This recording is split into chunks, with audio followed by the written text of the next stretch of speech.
Hello, everybody. Matt Moreno here with eXp Realty, talking to my friend Rob Garcia, Chief Strategy Product Officer at Snapfi Mortgage. How you doing today, Rob? Good. How are you, Matt? It's so great to be with you. Yeah, thank you for coming on. I really appreciate it. Of course. So, how are things out there in the Bay Area, man? It's crazy like everywhere else in the country, I guess, right? We're going through so much. Right.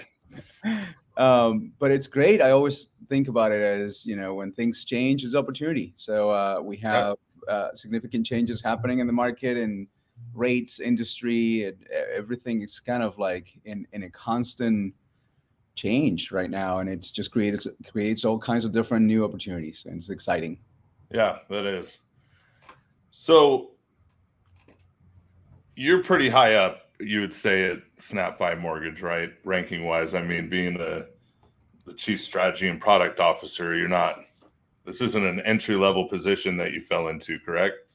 Definitely not. Definitely not. It's interesting. We're a small company. Like if you think about mortgage companies, they tend to be nowadays humongous companies, right? Really big online lenders, and we are kind of like a boutique lender, direct lender. Do everything in house.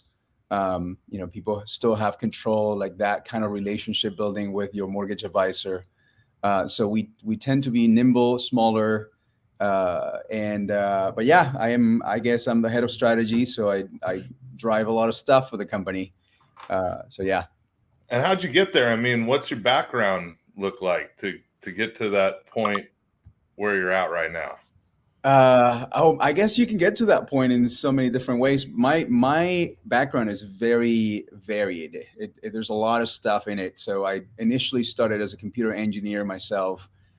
Think about me as a geek, right? The guy that likes to understand how the Atari worked and kind Right. of pull it apart and trying to figure out what the code was to make it work. And so that's kind of the beginnings. And then I moved slowly towards more the business side, right? Like when you're in technology, you either stay that way and you keep on coding and building stuff the rest of your life and behind the scenes kind of building the code, or you start realizing, well, I'm building this for something, and I need to understand who I'm building it for. Who is the customer? Who is the consumer of this technology, and why, right? What's the need behind it? And so I slowly started moving in that direction until I realized that the business side was really interesting to me, Hmm. and ended up doing a master's degree in entrepreneurship in Awesome. Boston, and kind of combining those two worlds, right? Like business and technology, and trying to figure out how those two worlds come together to build new companies, to build new ideas, to bring new products to market. That sort of initiatives. So yeah, that's how I got here, I guess. That's awesome. Sounds like it was a fun time though, right? Yeah, yeah. It also helps that I like wine, so you end up meeting a bunch of people, Right. and that's literally how I met the founder of Snapfi, and we talked about the challenges in the mortgage industry and the real estate industry in general, and how companies have to be in constant reinvention Right. to continue to get to market, but also to continue to keep that loyalty from customers and innovate all the time. So So what are some of the daily habits that you kind of have to do to sustain your level of success to kind of keep everything going, and how does that help our industry as far as technology and where everything's going in the future with technology? wow, that's a heavy question. Habits. Listen, that I know, there's no secret to success other than preparation and hard work. I honestly don't see any other way around it. So those are my top two. You got to be learning all the time. You got to be meeting with people like yourself who are trying new things and learning from them and making mistakes and learning from those mistakes. And well, maybe I shouldn't do it this way. Maybe should do it this other way. And hard work. Like I think I took that from my mom. I guess I wake up earlier than everybody else. I I check my email, look at my schedule, what's going on today, and what do I have to do, and how many more people do I have to text, call, or engage with to get to the next step. And so those two things combined they're always there. It also doesn't help that I have a hyper brain. So when things don't get done the previous day, like my brain is kind of waking me up super early and going like, you still have a couple of things that you need to do. So that is also, I guess, is not a habit. I think that's just a nature, I guess. Yeah, it's a behavior, I mean, I'm kind of the same way before I got into what I do now, which is real estate. Um, I had to live by somebody else's calendar, and it was frustrating, because somebody else is like, go here at this time, be at work at 7, do this, do that, and I thought, man, when I get in real estate, it's not going to be that way. And then, it wasn't at first, but it was frustrating because I hadn't closed deals and I wasn't where I was professionally wanting to be, and then I started living by the calendar and watching what happens when you block time out. And then all of a sudden I felt like, oh, I have time here that I can spend doing this. But I totally relate to you with what you said about if you don't get something done, the next day your mind is like, hey, bud, time to go back to work. Let's get these tasks off the calendar so we can move into the future, Yeah, I love your comment about blocking time. I have a very simple kind of idea or concept that I use all the time, which is trying to figure out if what you have in front of you is urgent or important. And it's a very, people are like, isn't that the same thing? Well, it's not.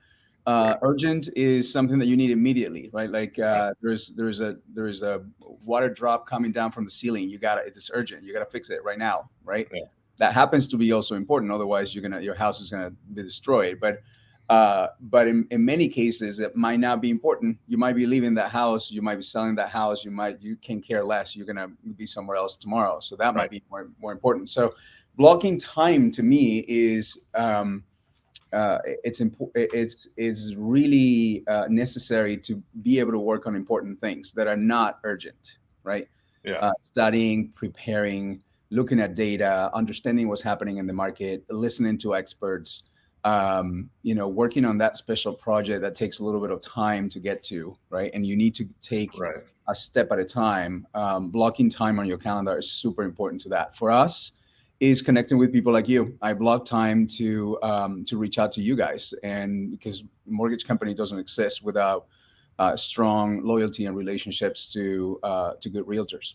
Right. So to me, that's super important. Like I got to make time. I got to make time to reach out. I got to make time to build and connect and nurture those relationships. That's super important. And I appreciate that. It's awesome. How many times have we tried to do this live now? Like 4 times? Yeah. Something always comes up, it's like something urgent. Yeah, something urgent or something that, I think this last one I was in Southern California or something at Disneyland. Well, no, that I would say that's important, right? You were with family. Yeah, no, it was super important. It just kind of double booked it, I guess, Yeah, absolutely. But hey, man, I really appreciate you coming on live with me today. I think that's about all I have to talk about, unless you have some more stuff you want to talk about. I thought you wanted to ask about what's going on in the market. Oh yeah, what is going on in the market? Unless you want to make this a 30-minute show, we probably should skip that question or at least do a summary of it. There you go. Give us the Cliff Notes. The Cliff Notes is we have gone through so much the last couple of years. COVID has put us through so much. The market, the Fed has had to intervene and basically artificially keep things in place, if you will, keep the economy going. So the Fed is basically signaled multiple times in the last couple of months that they're not going to do that anymore. So we're in for a rude awakening. There's going to be increases in interest rates. That is not a guess. That is not a maybe. It is pretty certain. In this world, I don't want to use the word pretty certain or the phrase pretty certain very frequently, but it seems like that's where we're going. In fact, we're already seeing what's going on in the stock market going down and adjusting a little bit. The interest rates for mortgages have gone up. They were in the high twos about 3 or 4 months ago, and now we're in the high threes, closer to four. Like I wouldn't be surprised if we see those rates stay up there. That has a lot of implications on people buying houses, right? So maybe Right. they don't qualify for as much as they qualified before. Maybe house prices will stabilize a little bit because they've been going up like crazy the last couple of years. We don't know what the ramifications of that is going to be, but it's definitely interesting times, and I think the next 2 or 3 months are going to be very telling in terms of where we're going to end up, and hopefully a more stable industry and market is what I'm again looking at it from a positive lens. I think that's what we're Right. looking forward towards. Yeah. And, I've noticed too, with just dealing with the buyers that I deal with, and me, I work both sides of real estate, sellers and buyers, buyers are getting frustrated where we're at. Here in Yuba City, market prices have been steadily increasing and staying there. Yeah. And, people are coming there. There's so many people from the Bay Area that are moving up into this area because they know that they can work from home. They don't have to go anywhere, physically to work anymore. They can actually just stay at home, do their home office, Yeah. and move somewhere cheaper and live wonderful lives, out in the valley out here. And so we have had a ton of just buyers come here, Oh and yeah. they've all got cash or conventional loans. So somebody with an FHA or VA loan, it's harder for them to get that accepted. And so I've noticed a lot of frustration on the buyer side because of that. Yeah, absolutely, Matt. And we're a Bay Area company based in the Bay Area, but we operate in 4 states, and we see what you're just saying. That trend is not just within California. Like it's Yeah. people going to Yuba City, to Modesto, to Stockton, of all places. It seems like every mid-sized city in California is revitalizing and changing dramatically because there's so many people migrating into those places, but also intrastates. We're seeing so many people leaving Los Angeles area and going inland, but also over the line there to Las Vegas, Henderson, right? Right. Up here, going towards Tahoe and Reno and Sparks and Gardnerville and Carson City, right? Yeah. If you take a plane, then you go to other places like Texas and Colorado and Idaho, right? Idaho is blowing up right now. Oh, absolutely. For sure. And we're going to continue to see those trends, maybe less as I think big companies, especially in the Bay Area, they're saying, don't bother. I mean, if you want to be in the office once a week, fine. But, Yeah. I think we're all learning to work remotely, doing meetings on Zoom or Right. what have you. And it's becoming the norm, and people are more used to having those kind of relationship building activities over the screen. It's not the same. I really want to, I'd rather have a glass of wine or a cup of coffee and just chat in person. But, it is the new world, I guess, that we're adapting to.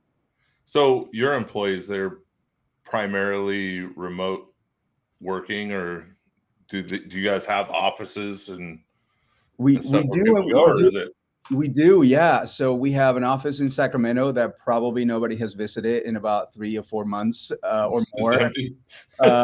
It's strange. We have to close our Las Vegas office because there was nobody there. It's it's super.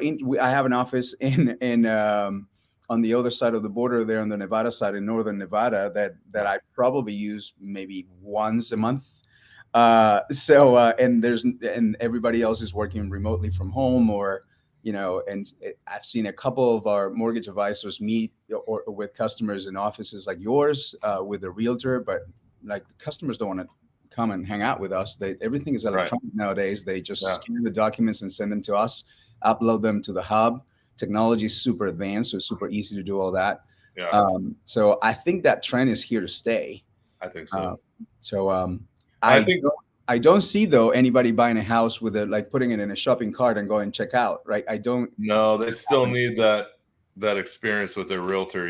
They still need us to take them to the house and let them in, so they can walk around and there are some people buying virtually, right?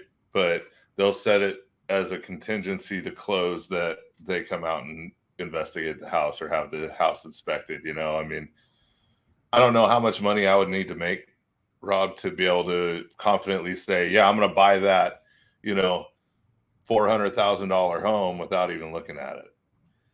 Yeah, and it's really interesting because if you look at all the, I read a lot of studies and marketing research, and they all tell you and say that people want more technology, and people want to start online, and they want to do their own research, and they don't want to talk to a salesperson, right? Because they all think we are salespeople. We're not. We're advisors to help them through the process.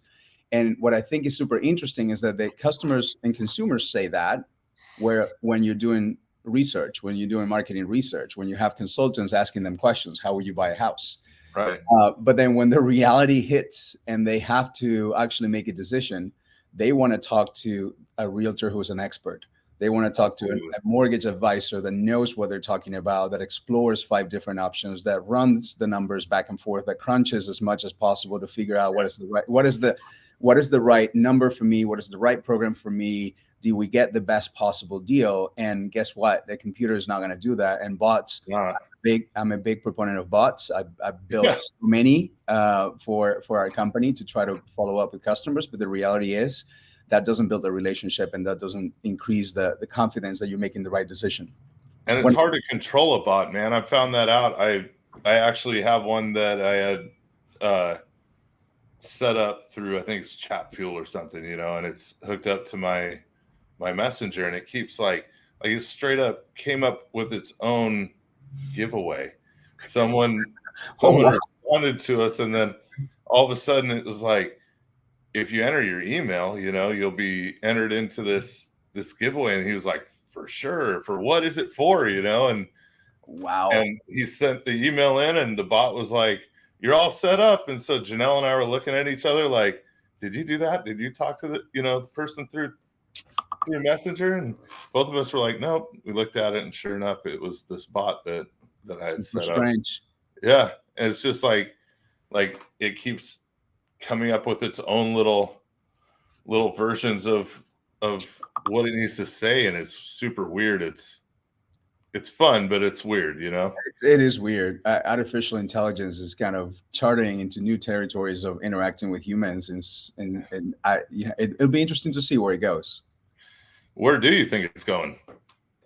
I think I already gave you the answer, which is you still need the human, right? So we do at Snapfi, we do a lot of automation of transactional based updates. Like, your loan has been approved, or it requires additional documentation. And a lot of that can be done by bots and automation.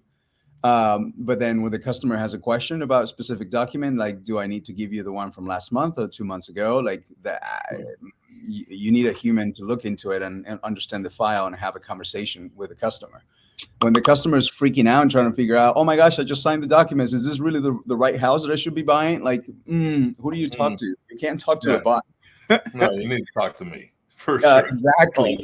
Go talk to the realtor. I'm happy to jump on the phone and run numbers for you and give you a sense of what the difference is between that price, that offer that you just made for $20,000 more for that house, so that you can win that house.